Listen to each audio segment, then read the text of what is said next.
When it comes to horror slashers, not many comes to mind more than the man himself, Leatherface.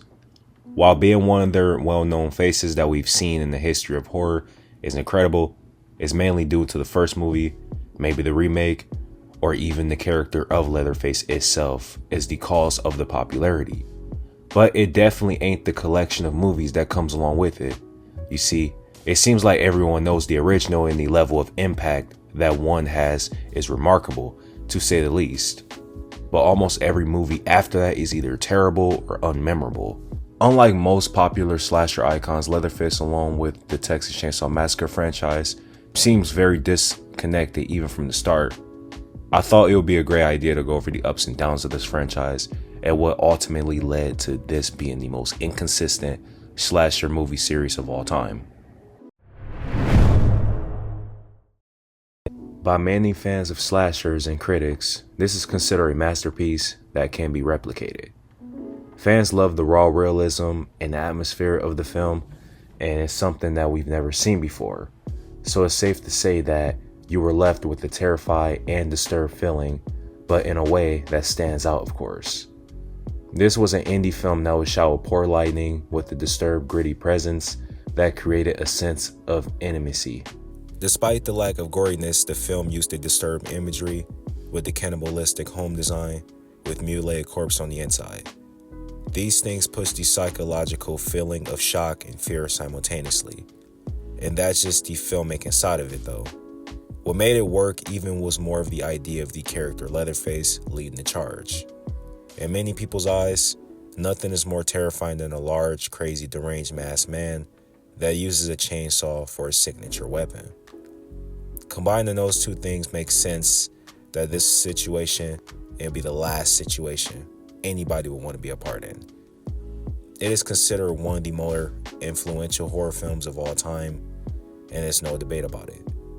The rest of the movies in the franchises would fail to recreate this magic that this film was able to present right in front of our very own two eyes. Most people that have seen this movie knows that this is the most unserious installment of the franchise. Tobe Hooper went into the dark comedy, completely moving away from the style that the original film had. So it's complete obvious that this isn't really a sequel. He did this because it was always in his intention, and then the first film was also quite supposed to be humorous and not taken seriously at all, but it would literally become the opposite feeling that people left the movie with. So he made sure to over-exaggerate the vibe of this movie to the point to where you can't miss it at all. Horror was also in a place at the time to where it was normal to create campy and less serious films within the horror genre, making this film a dark comedy and not a typical slasher like the original is what caused the main separation between the two. And obviously, this wasn't conceived as a masterpiece with the same gritty and disturbing tone like the original, and completely went away from the format that people were expecting going into this film. And at the time, it received mixed views from the critics and fans, which was pretty expected, honestly. Sequels aren't always going to do as good as the original on a broader standpoint, but it's even worse when it's a complete shift in what fans wanted to see. Despite the slight controversy, the movie has received a lot better attention in recent times. It's not as divided as before, to say the least. The next two movies were pretty trash, not good, and definitely sparked the end of an era, and this was the downfall of the franchise until later on. Not only they were not consistent and didn't connect, they both lacked the level of creativeness with the plot and the storyline, and with the tone and style that fell flat and was nowhere near close to what you would want from a Texas Chainsaw slasher or anything unique. At least the second one was trying to be innovative and different. As far as the plot, they were either a generic version of the first movie with a worse version of Leatherface, or anything worse than that. Honestly, at this point, they shouldn't have made more movies if this was the way that they were going to respond. And this was during a time where slashers were dead anyways.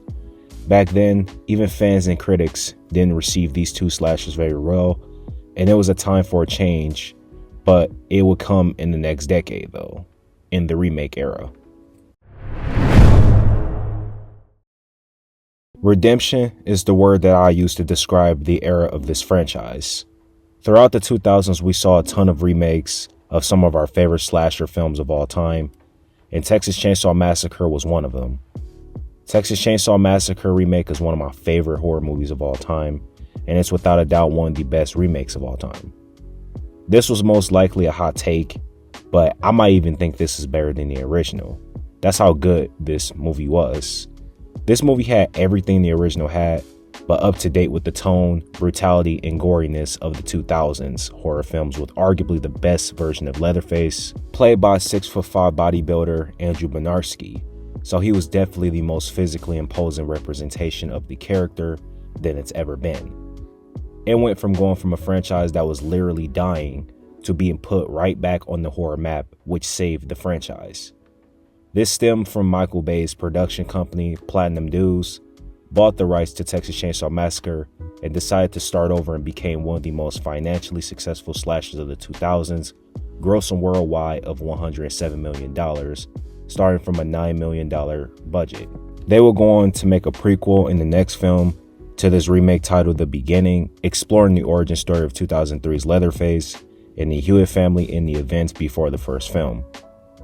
It had the same thing the previous film had as far as the visuals and the productions, but it had a way worse plot and was overly violent.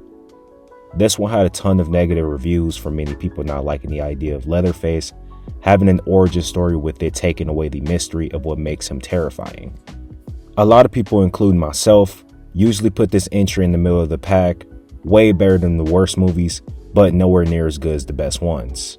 The point still stands, and without the 2003 success, the franchise would have likely been buried after the 1995 disaster.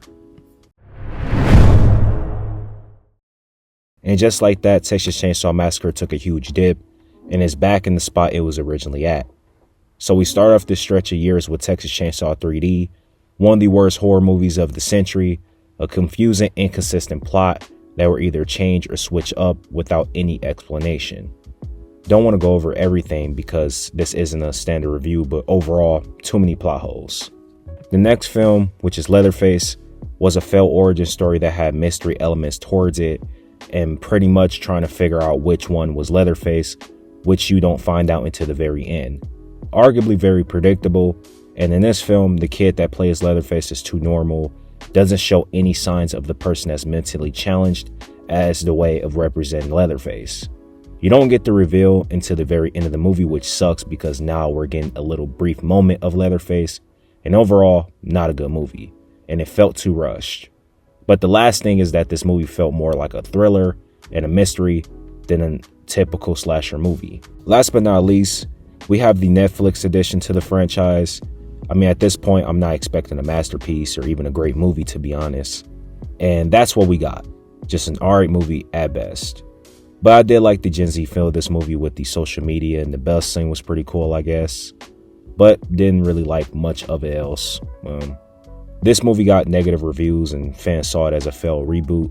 And I wouldn't say it was trash, but I understand people that think it is. But again, I only saw it once, and that was on initial release, and I don't plan on rewatching it ever. So this stretch of years with these three movies reinforced the perception of how we view the franchise, which is a lack of consistency. Each of these continue to ignore every movie of each stage, lacking the production, tension, and atmosphere of the first movie, to be exact. We see how they choose to focus on reboots and prequels instead of focusing on the core like other iconic slashers. The Texas Chainsaw Massacre has no identity, as we went over. Instead of evolving naturally, it leaned on reboots, prequels, and retcons that stripped Leatherface of both his mystery and menace. The only spark that they really had was the first movie and the remake, which was my personal favorite. And it shows how much trend chasing and cash grabs can really ruin a franchise. Now, do I think it's the worst franchise? No. There's honestly worse ones in the genre that I might go over in future videos. But it's definitely a disaster, and it's carried by the original film and the remake when you actually go through these movies one by one and compare them to each other and other slashers. But those are my thoughts, I guess. Maybe there's an alternate universe where there's only the original film and the remake, just like most slashers.